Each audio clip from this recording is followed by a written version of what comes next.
Choctaw and Chickasaw joined forces. The Creek War of 1813-14. The autumn winds of 1813 carried the acrid smell of smoke across southern Alabama, where the embers of Fort Mims still smoldered. 500 settlers and soldiers, men, women, and children, had met their end. In one of the bloodiest massacres in frontier history, the Creek warriors had painted the fort's walls with blood, leaving behind a message that echoed through every settlement: no one was safe. Welcome to Native Legends and History Stories, where we peel back the layers of time to reveal the raw, unvarnished stories that shaped America. If you're ready to discover history as it really happened, subscribe now and join thousands of others who seek the truth behind the legends. In the aftermath of the Fort Mims massacre, fear gripped the southern territories like an iron fist. Over 1,000 settlers had crowded into neighboring stockades Fort Glass and Fort Madison, their faces gaunt with hunger and worry. Colonel Carson, the military commander between the two rivers, knew their supplies wouldn't last forever.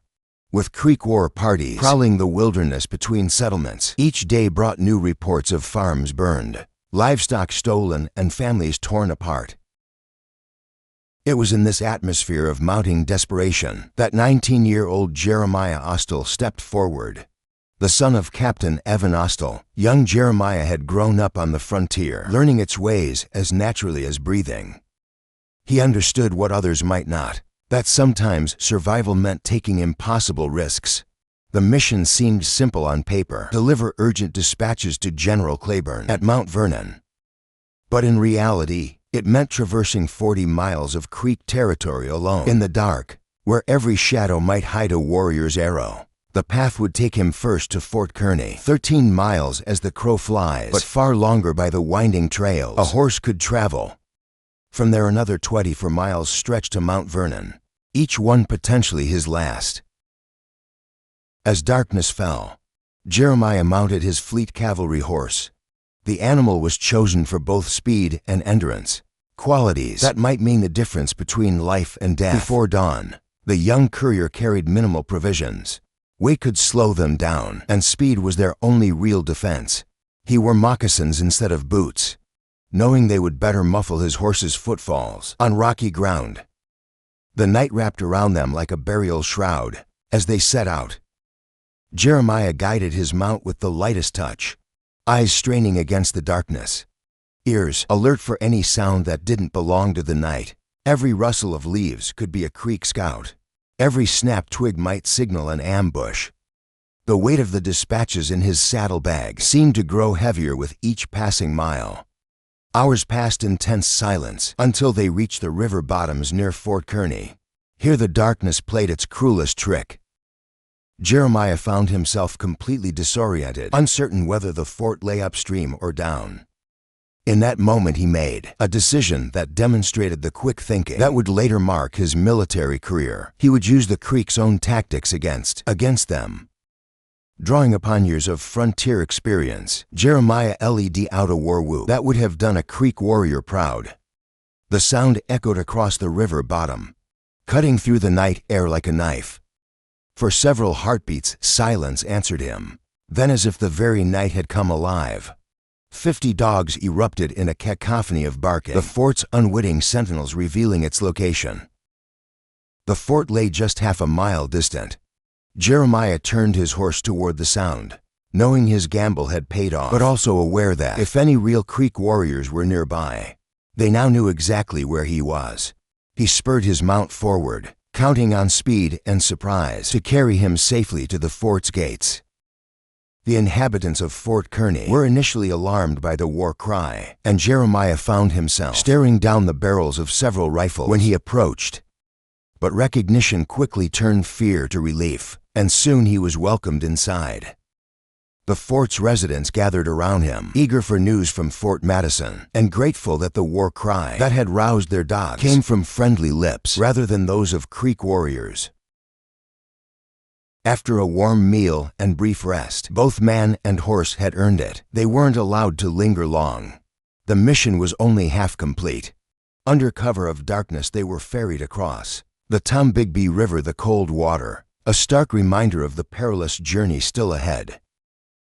As they emerged on the western bank, Jeremiah took a moment to orient himself before spurring his horse westward.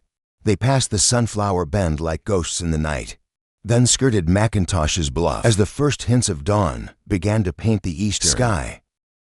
Finally, as morning light crept across the landscape, the walls of Mount Vernon came into view. Jeremiah had done it, covering 40 miles of hostile territory alone in the dark, without losing either his way or his life. When Jeremiah Austell delivered his dispatches to General Claiborne at Mount Vernon, the general's astonishment quickly turned to concern. The idea of a lone 19-year-old courier traversing 40 miles of hostile territory struck him as needlessly reckless. He immediately moved to reprimand Colonel Carson for failing to provide an escort. But young Austell stood his ground with remarkable confidence, explaining that his keen senses rivaled those of the Creek warriors themselves. More companions, he argued, would have only made them a larger target. His survival had depended on stealth, his horse's speed, and his own resourcefulness. The contents of those dispatches would soon spark a crisis at Fort Madison. General Claiborne's response, though intended as a suggestion, was interpreted as an ironclad order: abandon Fort Glass and Madison, retreat west of the Tombigbee to St. Stephen's. This French and Spanish outpost, with its formidable earthworks and embankments, was considered impregnable against Creek attacks. The news hit the 1,000 settlers at Fort Madison like a physical blow. To them, Claiborne's order felt like abandonment. Their crops stood ready for harvest in the fields. Their plantations lay deserted and vulnerable. The Creek warriors were already burning homesteads, driving off cattle, and in a particularly cruel strategy, driving settlers' hogs into the cornfields to fatten them for their own future feasts. The specter of starvation loomed over the community. Faced with this dire situation, 80 determined citizens made a bold decision. Under the leadership of Captains Evan Austell and Samuel Dale, they would stay and defend their homes. Even as 500 of their neighbors departed with Colonel Carson's troops for Fort Stevens.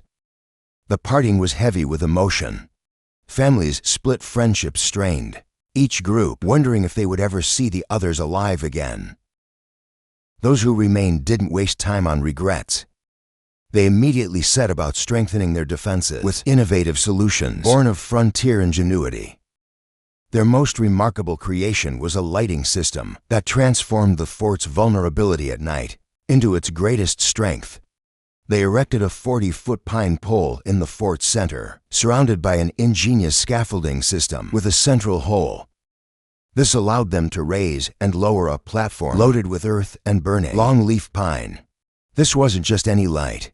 The fat, rich pine would cast an intense glow that illuminated a wide circle around the fort's perimeter. Any Creek warrior attempting to approach under cover of darkness would find himself suddenly exposed in a pool of bright light, an easy target for the fort's defenders. The brilliant solution served another crucial purpose. It eliminated the need for exterior guards at night, allowing their limited fighting force to rest and remain concentrated. The technical sophistication of this defense system reflected the settlers' deep understanding of their situation. They knew they couldn't match the Creek warriors in numbers or mobility. So they leveraged their resources and engineering skills to create an impregnable nocturnal defense. The burning pine beacon became both a practical security measure and a symbol of their determination to hold their ground despite overwhelming odds. The defenders of Fort Madison were no ordinary frontiersmen. Years of fire hunting, tracking deer at night by the reflection in their eyes, had honed their marksmanship to lethal precision within the illuminated perimeter. The Fort Mims massacre had taught them a brutal lesson about underestimating their adversaries, and they had no intention of repeating that fatal mistake. The fort's leadership embodied decades of hard-won experience in Indian relations. Captain Austell carried 14 years of wisdom from his time at the Cherokee Agency in Georgia, where he'd worked to bridge the gap between two worlds.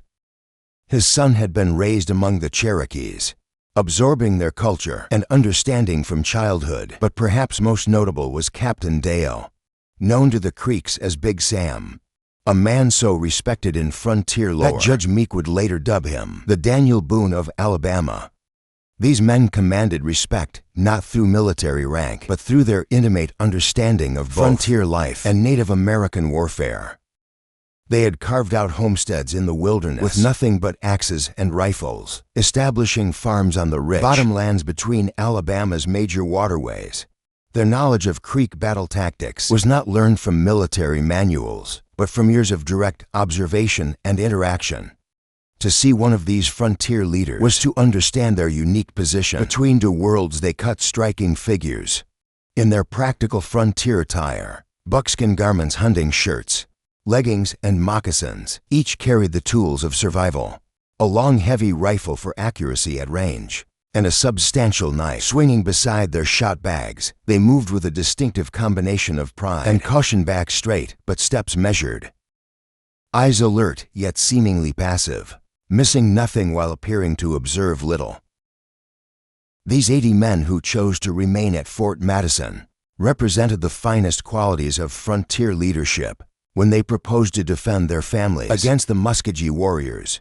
It wasn't bravado speaking. It was the quiet confidence of men who understood exactly what they faced.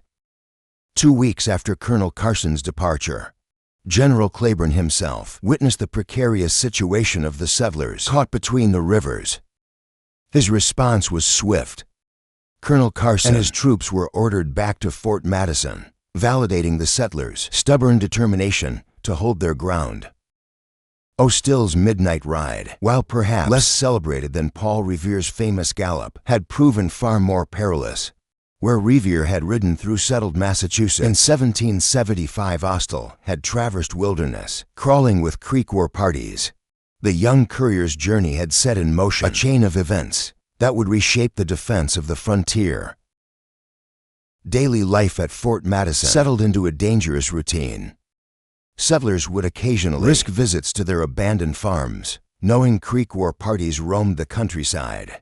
They noticed a peculiar pattern in the raiders' behavior. Corn stored in field cribs was invariably burned, while stores kept in cribs near homes remained untouched, a detail that spoke volumes about the psychological warfare at play.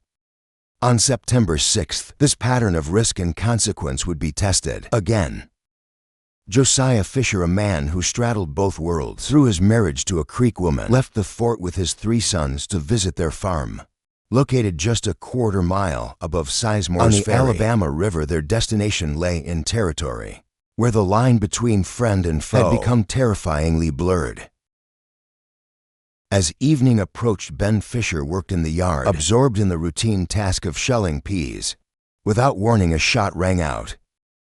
The bullet struck him in the back with devastating force.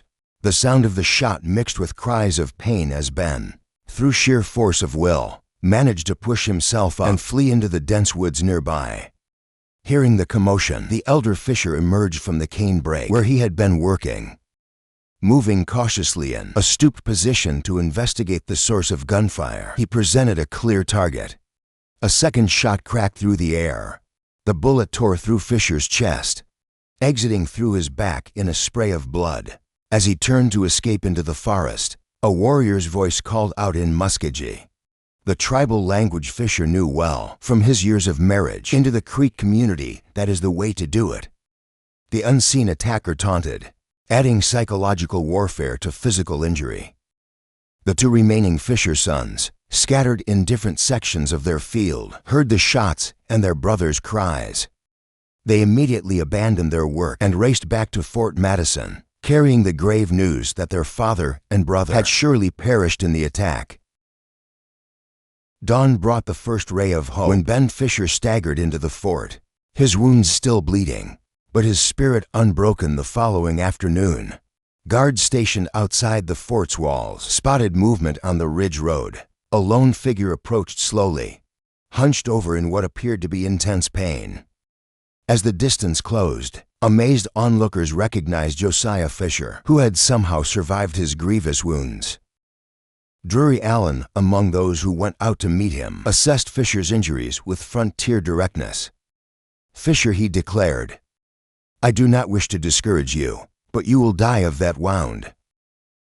Fisher's response revealed the stubborn determination that had kept him alive through the long journey back. "Know if it was going to kill me, I would have died before now." Fisher explained his painfully slow return to safety. Every time he tried to move quickly or stand straight, blood would flow so heavily from his wound that he nearly choked on it. This forced him to travel at an agonizing pace, maintaining a stooped position throughout the journey. Though he survived this ordeal, fate had not finished with Josiah Fisher. 2 or 3 years after the war's end, during a corn-shucking gathering at his home, he engaged in what should have been harmless roughhousing with fellow workers. The physical strain proved too much for his old wound. A blood vessel ruptured and Fisher collapsed, dying instantly from the hemorrhage. The month held more dangers for the Fort Madison community. Moses Savelle's mill, situated on a small tributary of Bassett's known Creek, as Savelle's Branch, needed grain ground. A detail of 12 men was dispatched from the fort for this essential task. As afternoon waned and their work concluded, the group prepared to return. They left behind Phil Craig, a slave tasked with securing the mill, expecting him to catch up shortly on their return journey.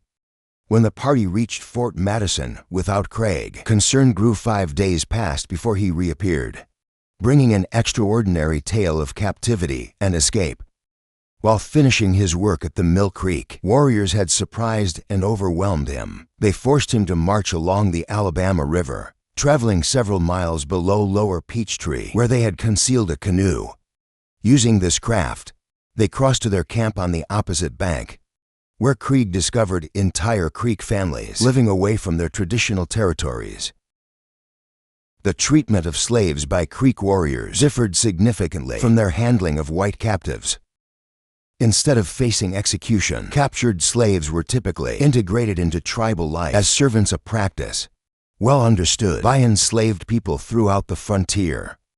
During his 4 days of captivity, Krieg experienced this firsthand. His captors fed him well, providing generous portions of venison and honey, the latter carefully preserved in traditional deerskin containers. Showing remarkable strategic thinking, Krieg gave no indication of resistance or displeasure. He appeared to accept his new situation completely, successfully deceiving his captors. With this performance, the warriors grew so confident in his apparent contentment that they left him in camp with their families during their daily hunting expeditions. Each morning the men would depart, never suspecting that their seemingly docile captive was carefully observing their routine and planning his moment to strike. After 4 days of observing the warriors' routines, Phil struck on the morning of the 5th day. He waited exactly 30 minutes after the hunting party departed, slipped silently to the riverbank, and seized their hidden canoe. His paddle strokes were swift and steady across the water, but as he reached the opposite shore, shouts erupted from the camp. The women had spotted him. Their alarm calls carried far enough to reach any hunters still within range. Phil abandoned the canoe and ran, knowing the warriors would soon be on his trail. He found a ridge path and pushed himself along it until his legs could carry him no further. Moving 50 yards off the trail, he concealed himself behind a fallen log. Within an hour, 4 Creek warriors rushed past. Following his tracks on the path, they continued forward, unaware their quarry lay hidden nearby. Phil remained motionless for another hour until he saw the same warriors returning, their pursuit abandoned. Only after they vanished completely did he resume his journey toward Fort Madison, reaching its gates safely at sunset. The fort's brief moment of relief was shattered when Miller hired 16-year-old Ben Arundel to harvest potatoes from his farm, situated 1.5 miles above Suggsville.